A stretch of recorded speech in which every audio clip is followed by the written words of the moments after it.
સ્થાનિક સ્વરાજની ચૂંટણીમાં ઉમેદવારી ફોર્મ ચકાસણીનો આજે દિવસ છે। રાજ્યમાં કુલ 10,005 બેઠક માટે ચૂંટણી યોજાશે। ચૂંટણી માટે રાજ્યમાં કુલ 39,386 ફોર્મ ભરાયા છે। મહાનગરપાલિકાની 1,044 બેઠક માટે 5,984 ફોર્મ ભરાયા છે। નગરપાલિકાની 2,624 બેઠક માટે 7,818 ફોર્મ ભરાયા છે, જ્યારે જિલ્લા પંચાયતની 1,090 બેઠક માટે 4,906 ફોર્મ ભરાયા છે।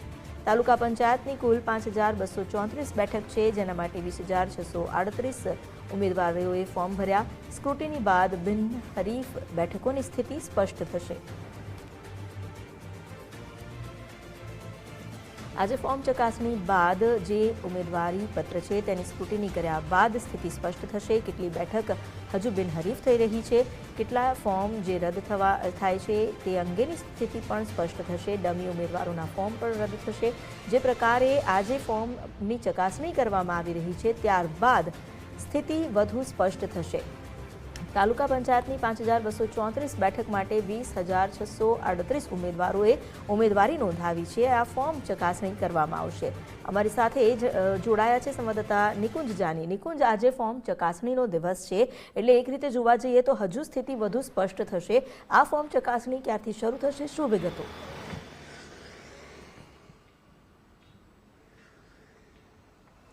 જમિતા, આજે ફોર્મ ચકાસણી માટેનો દિવસ છે। 3 વાગ્યા સુધી સ્થાનિક સ્વરાજની ચૂંટણી માટે જે પણ ઉમેદવારોએ ઉમેદવારી ફોર્મ ભર્યા છે તેમના ફોર્મની ચકાસણી કરવામાં આવશે અને એવું માનવામાં આવતું હોય છે કે લગભગ 10 થી 15% જેટલા ફોર્મ આ ફોર્મ ચકાસણી દરમિયાન યા તો રદ કરવામાં આવશે અથવા તો ફોર્મ પરત ખેંચવાનો જે દિવસ હોય છે ત્યારે તેને ઉમેદવારો પણ પરત ફોર્મ ખેંચી લેતા હોય છે। તો આટલો ફરક જે ઉમેદવારી ફોર્મ ભરાયા હોય છે તેને અને પાછલું સ્થિતિ સ્પષ્ટ થતું હોય છે।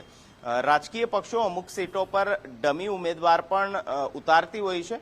મહત્વનું છે કે રાજકીય બેનર પર જ્યારે ડમી ઉમેદવાર ફોર્મ ભરતા હોય છે ત્યારે તેમની પાસે મેન્ડેટ નથી હોતું અને તેના કારણે આવા ઉમેદવાર પણ ના ફોર્મ પણ આજના દિવસે રદ કરવામાં આવશે। આ ઉપરાંત શતયુક્ત જે પણ ફોર્મ હોય છે તેની ચકાસણી પણ કરવામાં આવતી હોય છે અને તેના આધારે પણ ફોર્મ રદ થતા હોય છે।